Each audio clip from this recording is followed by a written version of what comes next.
Bismillahirrahmanirrahim. Assalamualaikum warahmatullahi wabarakatuh. Innal hamdalillahi nahmaduhu wa nasta'inuhu wa nastaghfiruh wa na'udzu billahi min syururi anfusina wa min sayyiati a'malina. May yahdihillahu fala mudhillalah wa may yudlilhu falan tajida lahu waliyyan mursyida.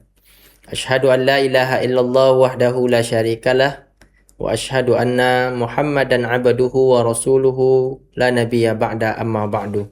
Rabbi shrah li sadri wa yassir li amri wahlul 'uqdatam min lisani yafqahu qawli. Allahumma la ilma lana illa ma 'allamtana innaka antal alimul hakim. Allahumma 'allimna ma yanfa'una wanfa'na bima 'allamtana warzuqna ilman wa fahman. Amin ya rabbal alamin. Kaum muslimin, muslimat, para pendengar Suara Kampar dan sahabat MUI Kabupaten Kampar.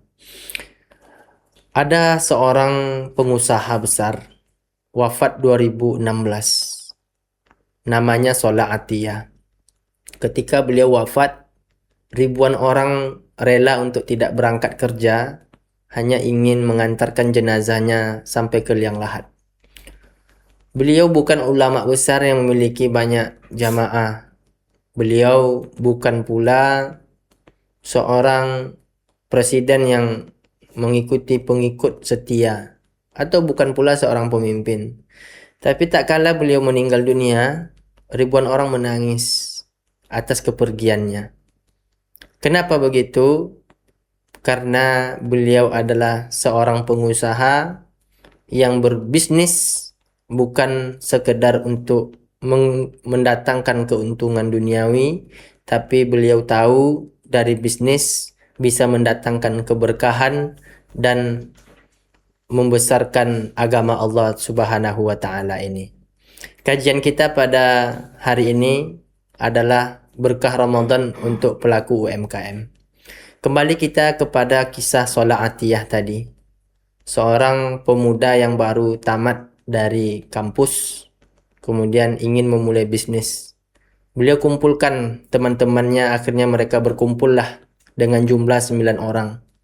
Mereka bercerita dan berbagi pemikiran tentang apa bisnis yang bisa kita lakukan setelah kita pendidikan ini. Akhirnya muncullah bisnis dari teman-temannya. Bagaimana kalau kita membuat usaha ternak ayam? Akhirnya mereka bersepakat melakukan usaha ternak ayam. Mereka kumpulkanlah modal. Ada yang membuka tabungannya, ada yang menggadaikan harta bendanya, ada yang meminjam uang, dan lain sebagainya. Setelah uang terkumpul, Solah Atiyah memberikan sebuah ide. Idenya apa? Bagaimana kalau kita berbisnis ini, kita cukupkan kemitraan kita menjadi 10. Kita kan sudah 9 orang, sekarang kita cukupkan menjadi 10. Siapa yang ke-10? Ujar teman-temannya. Solah Atiyah menjawab, yang ke-10 itu adalah Allah Ta'ala. Allah mendapatkan hak dan kewajiban. Apa hak Allah? Hak Allah adalah mendapatkan 10% dari setiap keuntungan kita. Jadi kalau keuntungan 100%, kita bagi 10. Saya dapat 10, kawan-kawan dapat 10, dan Allah Ta'ala dapat 10%. Dan kewajiban Allah adalah menjaga agar bisnis kita ini terjaga dari hama dan penyakit. Akhirnya mereka bersepakat, dicatatlah itu di notaris.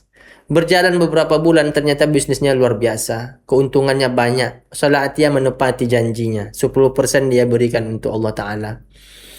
Kemudian dia mengajukan, bagaimana kalau Allah Ta'ala kita beri 20%. Akhirnya berjalan berbulan-bulan, bertahun-tahun. Bisnis mereka lancar, Allah mendapatkan keuntungan 20%. Sedangkan 80% mereka bagi 9. Akhirnya Solah Atiyah kembali lagi mengajukan, Allah dapat 50%, 50% kita bagi 9. Sampai pada akhirnya keuntungan untuk Allah 100% dan kita adalah pekerja. Akhirnya ternyata bisnis yang begitu besar dan keuntungan Allah yang mereka sisihkan, mereka jadikan itu untuk membangun desanya yang bernama Desa Tafahna Al-Ashraf. Di sana mereka membangun fasilitas, mereka memperbaiki jalan, membangun sekolah, dan sampai puncaknya Solah Atiyah membangun salah satu cabang dari Universitas Al-Azhar dan menyediakan kereta api beserta relnya dari kota Kairo sampai ke Tafahna Al-Ashraf.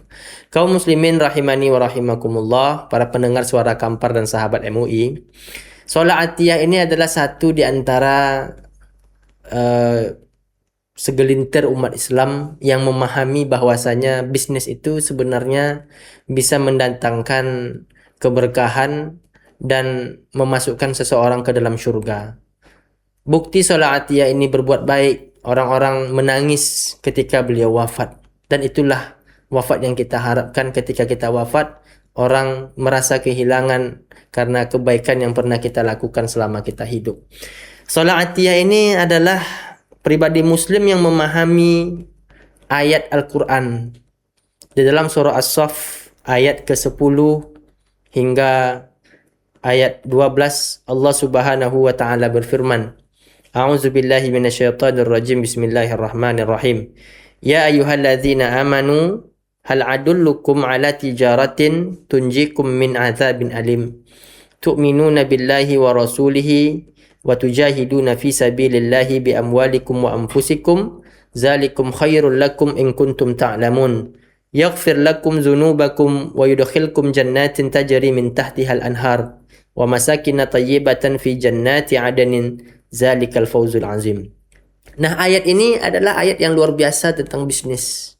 Allah secara tegas memberitahukan kepada kita, wahai orang yang beriman, maukah kalian aku tunjukkan suatu perdagangan, satu bisnis yang dapat menghindarkan kalian dari azab yang pedih. Artinya, kalau kita bisa terhindar dari azab yang pedih kelak di akhirat, kita mendapatkan nikmat.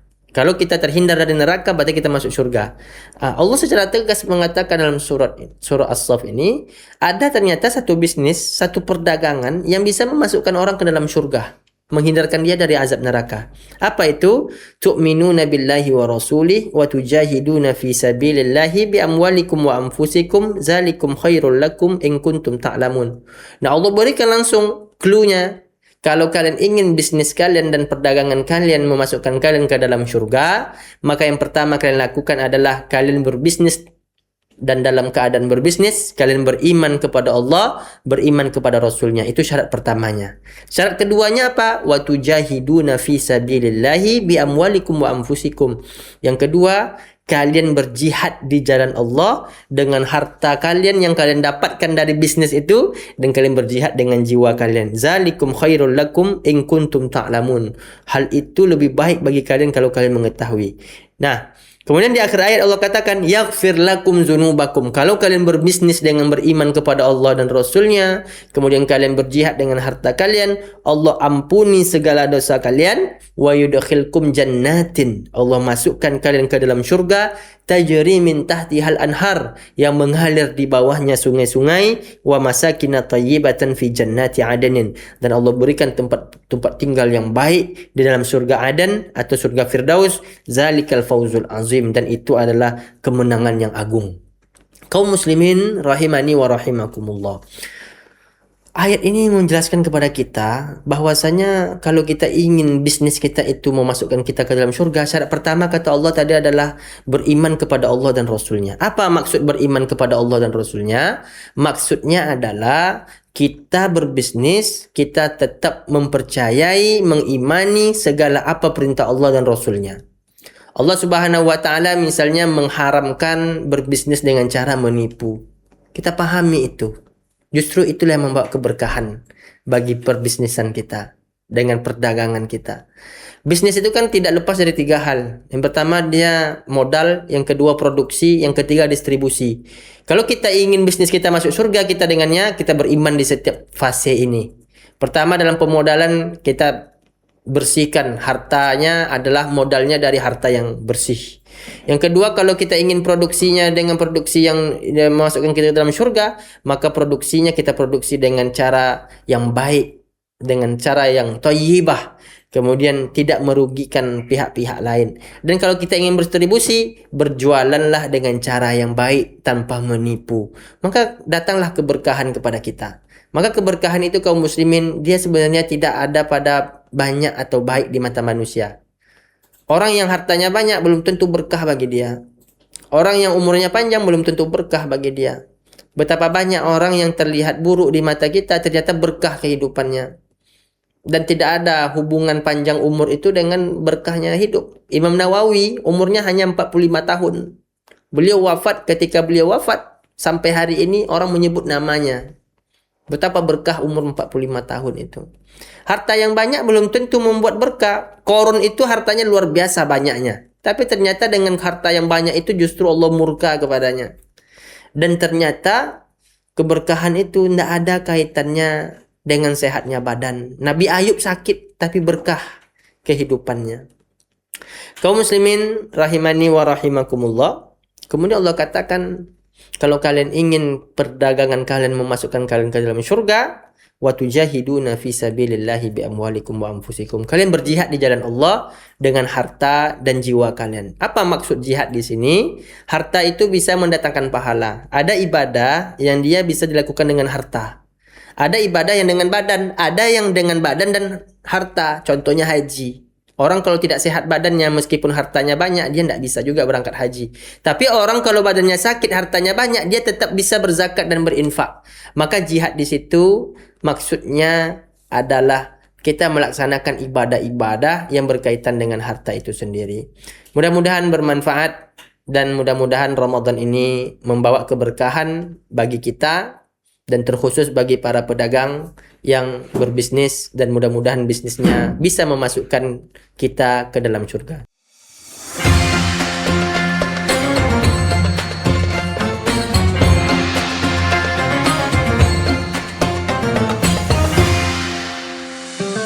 Puasa bukan sekedar menahan lapar dan dahaga sejak terbit fajar hingga terbenam matahari. Lebih dari itu, puasa adalah latihan kesabaran, sekolah keikhlasan, dan madrasah pembentukan akhlak.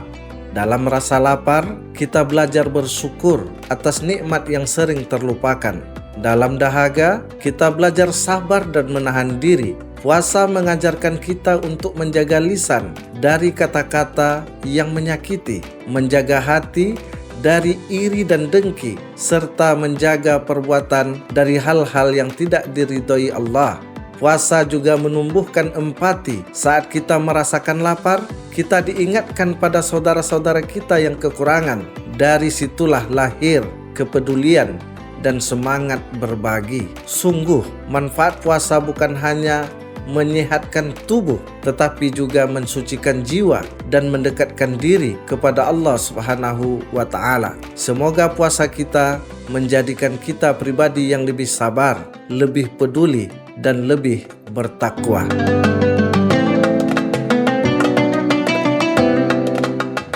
Ustadz, strategi apa yang bisa dilakukan oleh pelaku UMKM untuk menarik pelanggan di bulan suci Ramadan? Baik.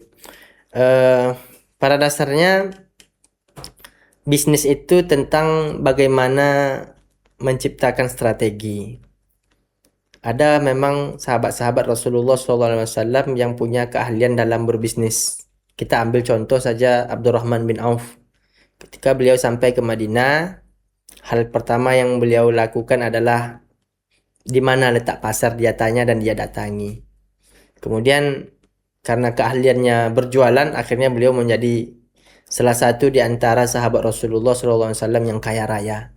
Begitu pula kalau kita lihat Utsman bin Affan, kemudian Abu Bakar Siddiq, mereka adalah pedagang-pedagang. Bahkan Rasulullah SAW sendiri adalah seorang pedagang, dan beliau bukan saja pedagang yang dagangannya masuk ke pasar regional, tapi beliau itu sudah mengarungi pasar internasional. Kalau kita baca surah Al-Quraisy, Allah katakan li'ila fi Quraisy, karena kebiasaan orang Quraisy, ila fihim rihlatasyita'i wasaif, yaitu kebiasaan mereka melakukan rihla di dalam musim dingin dan musim panas. Kalau dibuka tafsir, rihla orang Quraisy itu adalah untuk berdagang. Jadi Nabi SAW itu pedagang, dan dagangannya, dan beliau berdagang internasional.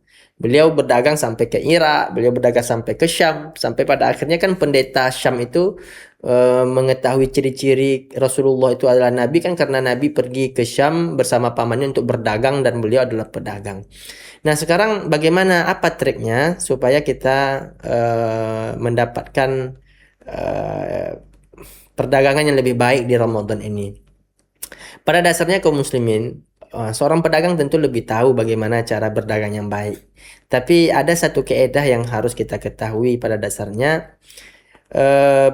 berdagang itu, berbisnis itu adalah tentang ide. Ada sesuatu yang unik pada ide kita. Terkadang itu yang membuat kita diminati oleh orang lain.